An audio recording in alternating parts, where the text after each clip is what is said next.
जाति जनगणना की मांग जो सालों से चली आ रही थी, विपक्ष लगातार सरकार पर दबाव बना रहा था कि जाति जनगणना करा लिया जाए।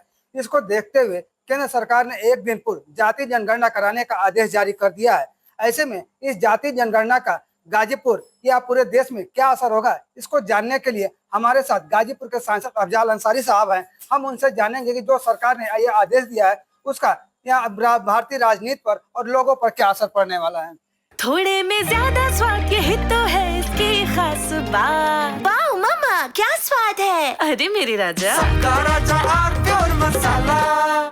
देखिए, ये खबर है कि कल श्री नरेंद्र मोदी जी की कैबिनेट ने विपक्ष की वो मांग, जिसमें सबसे पहले समाजवादी पार्टी के राष्ट्रीय अध्यक्ष माननीय अखिलेश यादव जी ने और फिर कांग्रेस पार्टी के नेता माननीय राहुल गांधी जी ने लगातार सदन से लेकर सड़क तक इस सवाल को उठाया था कि इस देश में जाति के आधार पर जनगणना करा दी जाए। इसका स्पष्टीकरण भी दिया था कि वो इसलिए जरूरी है कि चंद मुट्ठी भर लोग सारे संसाधनों पर कब्जा करके बैठे हैं और सारी सुख सुविधा उनके खाते में और वंचित है समाज के बहुत से हिस्से। इसलिए जातिगत जनगणना हो जाएगी तो देश का जो संसाधन है उस संसाधन का लाभ जिसकी जितनी संख्या है उसके हिसाब से उस अनुपात में कार्य योजनाएं तैयार होंगी और उनके कल्याण का, उनके हिस्सेदारी का मसला हल हो जाएगा। अब इसको इन्होंने कहा है कि हमारी कैबिनेट मान ली है, हम कराएंगे जातिगत जनगणना। यह स्वागत योग्य फैसला है, लेकिन ऐसे समय यह फैसला लिया गया है कि आज देश में इस बात पे चर्चा हो रही है कि एक तरफ पहलगाम में जो सरकार की विफलता रही है, इंटेलिजेंस की विफलता रही है, बाहर से आकर के आतंकवादियों ने और निरीह भारत के उन बेगुनाह पर्यटकों को, निहत्थे बेगुनाह पर्यटकों को गोलियों से भून दिया। और वहां देखने की बात यह रही कि उन हमलावरों का जवाब देने के लिए हमारे पास न कोई फोर्स थी, न वहां पर उनकी सुरक्षा का कोई प्रबंध किया गया था, न कोई चेक पोस्ट थी।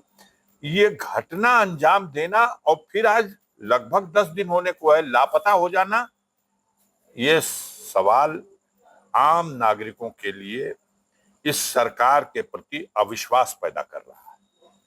सवाल इसलिए अविश्वास पैदा कर रहा है कि चौकीदार अपनी छाती फुला के कहता था कि ये 56 इंच की छाती है और चौकीदार ललकार के बोलता था कि हम आंख में आंख मिलाकर बात करेंगे।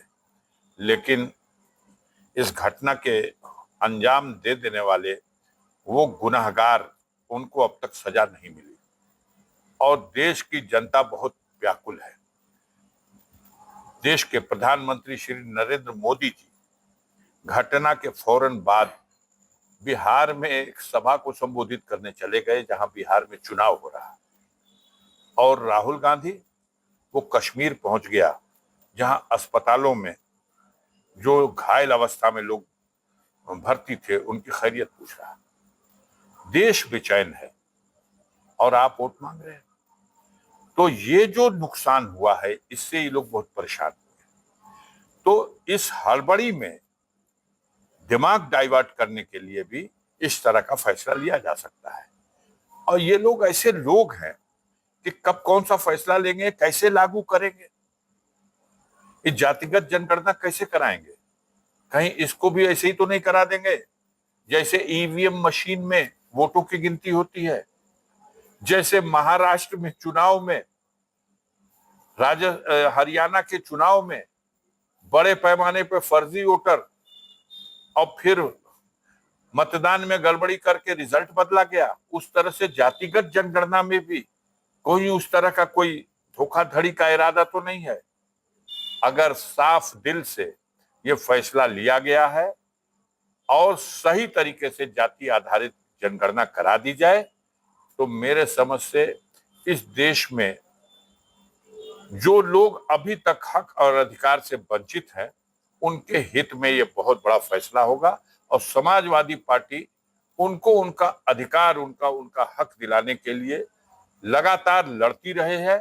और जब तक ये जाति जनगणना पूरी तरह से संपन्न नहीं हो जाएगी, जब तक समाजवादी कार्यकर्ता इसकी निगरानी करेंगे, देखभाल करेंगे और इसमें अपना योगदान करते रहेंगे। सांसद जी, ऐसे में अगर बात किया जाए तो अभी कुछ दिनों बाद जो है बिहार का चुनाव होने वाला है और उसके पहले जातिगत जो जनगणना की बात, जबकि बिहार में लागू हो जाता, क्या ये कोई सियासी नफा नुकसान को लेकर? नहीं, ये हड़बड़ी भी है, इतना जल्दी लागू नहीं होती, लेकिन ये हड़बड़ी है वो पहलगाम घटना की, उससे ध्यान हटाना है, अपनी नाकामी और विफलता को छुपाना है। दूसरा बिहार में जो चुनाव की बात है उसमें इससे लाभ लेना है।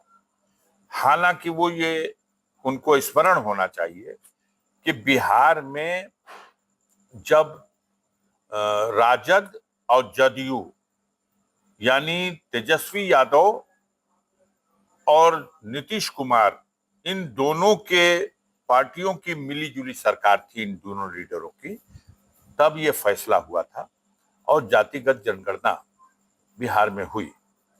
मामला न्यायालय में भी गया, लेकिन न्यायालय ने भी इसको क्लीन चिट दे दी कि नहीं, ये जनगणना कराना इस तरह से ये ठीक है।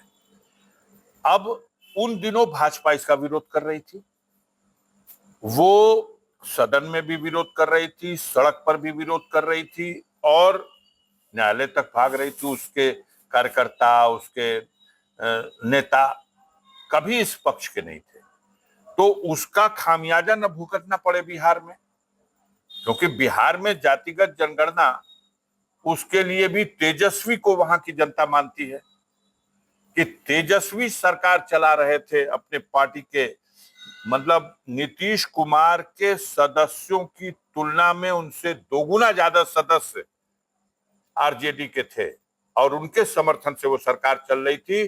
तो उनके फैसले थे कि बिहार में बेरोजगारों को नौकरी दी जाए, अब बहुत से बेरोजगारों को नौकरी मिली। उनके फैसले थे कि बिहार में जातिगत जनगणना कराई जाए, तो बिहार में जातिगत जनगणना हुई। अब इस समय नीतीश कुमार भारतीय जनता पार्टी के साथ है, तो उस चुनाव में वहां तो विचित्र लड़ाई हो रही ना।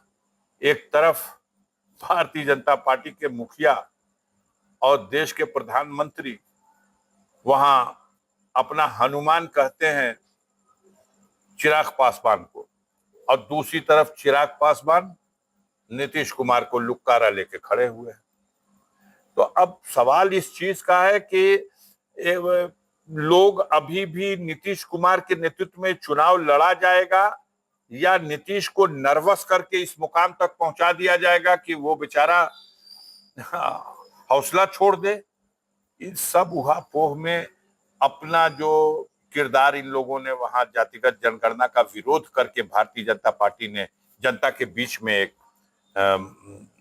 अपना प्रदर्शन किया था, उससे लीपापोती हो जाए, इसका करने के पीछे ये सब कारण हो सकता है।